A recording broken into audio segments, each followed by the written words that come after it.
This is Gayatri Sampath, who is a professor at Kriya University and is teaching a strategy course. And so, Gayatri, can you tell us more about this strategy course that you are teaching?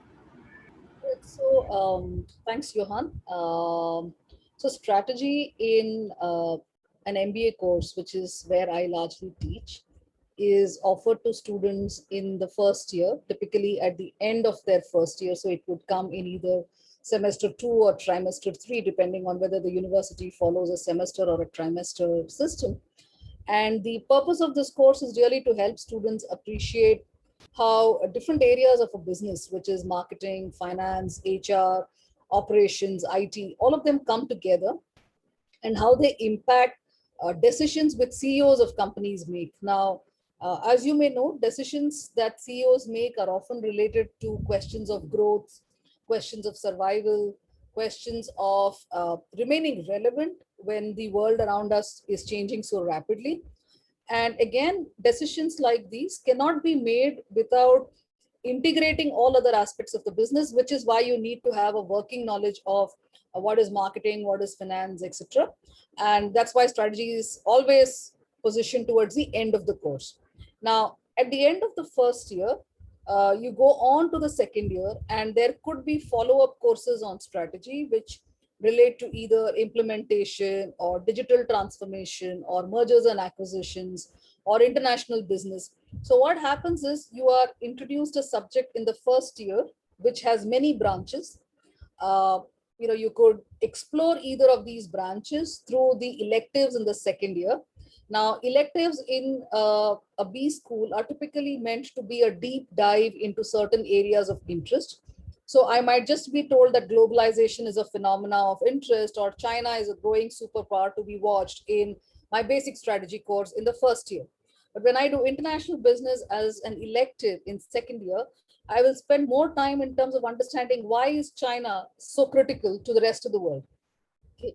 How can an Indian CEO deal with a Chinese opportunity?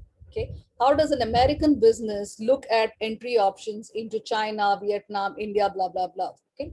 So that's how the whole strategy courses work. So year one course, basic understanding, year two strategy courses, deeper dive, supposed to be combined with other functional areas.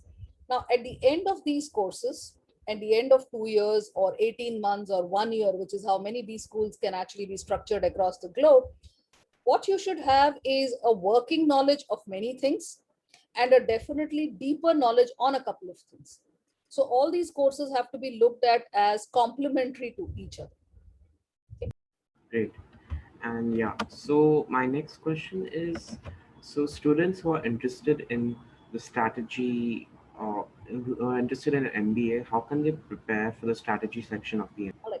So as I said, in the first year, typically strategy courses are not optional. You have to do them compulsory. Okay.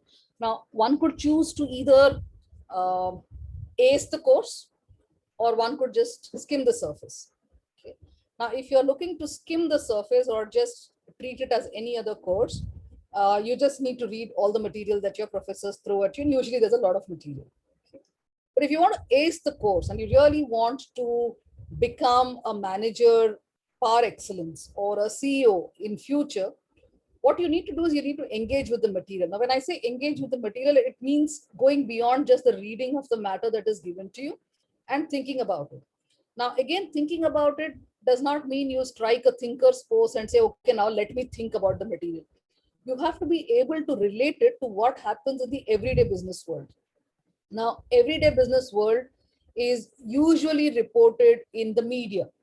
So you could always read newspapers. Now, when I say newspapers, you should read Economic Times or the Mint or a Business Standard, any newspaper of your choice. The sooner you get into the habit of knowing what companies go through, the better it is for you to appreciate what they do. The other is also to, of course, read about business biographies. There is always something exciting happening. You had Richard Branson who went up to space. So it's very interesting to know what was Richard Branson's journey like. How did he go from where he was to now being one of the first businessmen to go into space on a private flight? Okay. Tesla is another company which captures a lot of public imagination. So what made Tesla the winner that it is today? Okay. All of us use tools like Facebook and Instagram, and they've been very smart businesses. So what makes them the kind of companies or apps or tools that they are? Okay, so a lot of reading is encouraged to take strategy subjects, because otherwise it's just plain reading of text. It's good to watch business documentaries. It's good to speak to people who are in industry about what are their daily lives like. Shadow somebody you know, follow what, see what their daily lives are like, what kind of challenges they face. So it's a lot of reading, observation, and thinking. So these are the three skills that you really need to acquire if you want to do well in strategy courses. All right. So thank you so much, Gayatri, and best of luck at Priya University, and see you Thank soon. you. Thank you so much for Yep. your input. Wish you best of luck. Yeah. Thanks, Johan. Bye. Good luck.